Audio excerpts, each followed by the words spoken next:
तारीख मंगलवार, वक्त सुबह के। अमेरिकी इतिहास का सबसे विध्वंस हवाई हमला ईरान की धरती को शमशान बनाने के लिए पूरी तरह तैयार था। पेंटागन के जनरलों की उंगली ट्रिगर पर थी और राष्ट्रपति डोनाल्ड ट्रंप खुद सिचुएशन रूम में बैठकर तबाही का लाइव काउंटडाउन देख रहे थे। लेकिन तभी वाशिंगटन के खुफिया फोन की घंटी बजती है।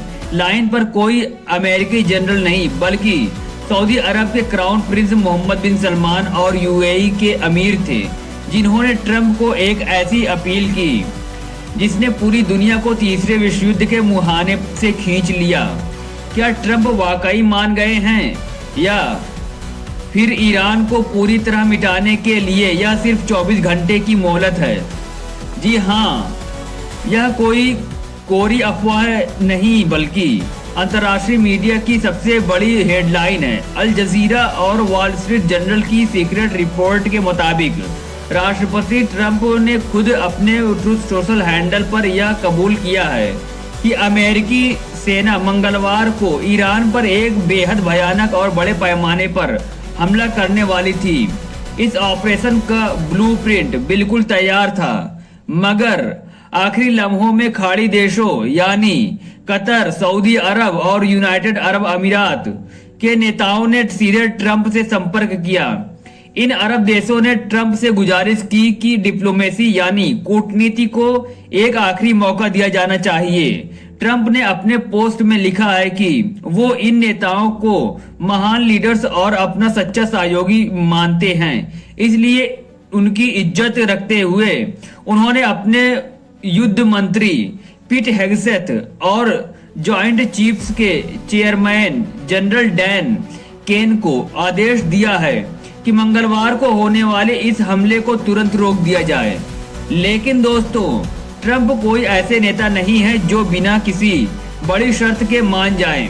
ट्रंप ने साफ कर दिया है कि ईरान को दी गई यह मोहलत केवल तब तक है जब तक बातचीत का कोई ठोस नतीजा नहीं निकलता। अमेरिका की सबसे बड़ी और अटल शर्त है no nuclear weapon for Iran, यानी ईरान कभी भी परमाणु बम नहीं बनाएगा। बीबीसी की रिपोर्ट के मुताबिक इस वक्त वाशिंगटन और तेहरान के बीच की खाई बहुत बड़ी है। ईरान चाहता है कि उसे कम से कम अगले 20 साल के लिए न्यूक्लियर प्रोग्राम पर रोक लगाने की और साथ ही उसे नागरिक इस्तेमाल के लिए यूरेनियम संवर्धन की इजाजत दी जाए। इतना ही नहीं, ईरान इस जंग में हुए नुकसान के लिए अमेरिका से मुआवजे की मांग भी कर रहा है। लेकिन ट्रंप ने साफ कह दिया है, मुआवजा तो भूल जाओ, अगर बात नहीं मानी तो पूरी सभ्यता को दुनिया के नक्शे से मिटा दूंगा। अमेरिकी जनरलों को आदेश दिया जा चुका है कि वे किसी भी पल महज 1 सेकंड के नोटिस पर ईरान पर दोबारा फुल स्केल हमला करने के लिए तैयार रहें। अब सवाल उठता है कि अगर जंग शुरू होती है तो अमेरिकी सेना ईरान के किस हिस्से को निशाना बनाती? फॉक्स न्यूज पर retired navy captain Brent Sadler और पूर्व B-1 B-2 पायलट कमांडर वेदरिंगटन ने एक चौंकाने वाला खुलासा किया है। सैटेलाइट तस्वीरों से पता चला कि ईरान ने अपने कश आइलैंड पर अपने एयर डिफेंस सिस्टम को एक्टिवेट कर दिया है।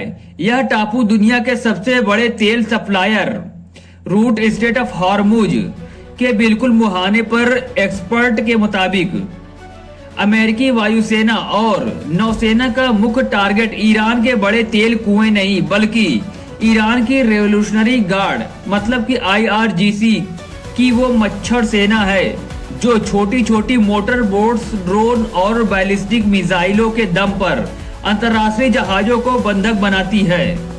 अगर अमेरिका ईरान की इस समुद्री ताकत को कुचल देता है तो समुद्र सुरक्षित हो जाएगा और दुनिया भर में तेल की सप्लाई सामान हो जाएगी। लेकिन इस मुश्किल भूगोल में ईरान को पूरी तरह शांत करना अमेरिकी सेना के लिए भी एक बड़ी चुनौती है दोस्तों।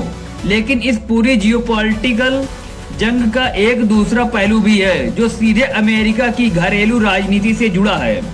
द इंडियन एक्सप्रेस की रिपोर्ट के अनुसार डोनाल्ड ट्रंप भले ही दुनिया के सामने खुद को बेहद सख्त दिखा रहे हो, लेकिन वो खुद अमेरिका के अंदर भारी घरेलू दबाव का सामना कर रहे हैं।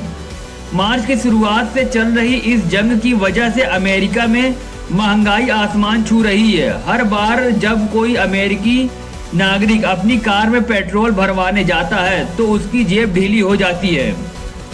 महंगाई को काबू करने के लिए यूएस फेडरल रिजर्व ब्याज दरें बढ़ाने की सोच रहा है। अमेरिकी संसद और सीनेटर चुपके से व्हाइट हाउस पर दबाव बना रहे हैं कि इस युद्ध को जल्द से जल्द खत्म किया जाए, क्योंकि नवंबर में मिड टर्म चुनाव आने वाले हैं और अमेरिकी जनता महंगाई के कारण रिपब्लिकन पार्टी को वोट की चोट दे सकती है। तो निष्कर्ष क्या निकलता है? एक तरफ रूस के राष्ट्रपति पुतिन और चीन के शी जिनपिंग बीजिंग में बैठकर अपनी गोटियां सेट कर रहे हैं, तो दूसरी तरफ खाड़ी देश भी यह समझ चुके हैं कि अगर ईरान पर हमला हुआ तो तबाही उनके घर तक भी आएगी। ट्रंप ने अरब देशों की बात मानकर हमले को टाला जरूर है, लेकिन यह शांति सिर्फ एक दिखावा भी हो सकती है। अगर ईरान ने अगले कुछ घंटों में परमाणु कार्यक्रम पूरी तरह बंद करने की फाइल पर दस्तखत नहीं किए, तो वो मंगलवार का टला हुआ हमला बुधवार या गुरुवार को इतिहास की सबसे बड़ी तबाही बनकर लौटेगा। क्या आपको लगता है कि सऊदी अरब और यूएई ने ईरान को बचाकर सही किया? क्या ट्रंप ईरान को बिना बम गिराए झुका पाएंगे? 4 कमेंट में जरूर ठोकिएगा। इस पूरी सनसनीखेज रिपोर्ट के सोर्स एक्स प्लेटफॉर्म, अल जजीरा, वॉल स्ट्रीट जर्नल, बीबीसी और द इंडियन एक्सप्रेस की रिपोर्ट है, जिनके क्रेडिट लिंक में नीचे डिस्क्रिप्शन में मौजूद है। वीडियो को लाइक करें, शेयर करें और हमारे चैनल को सब्सक्राइब करना बिल्कुल भी ना भूलें। मिलते हैं ऐसे ही किसी दूसरे अपडेट में, तब तक के लिए जय हिंद, धन्यवाद।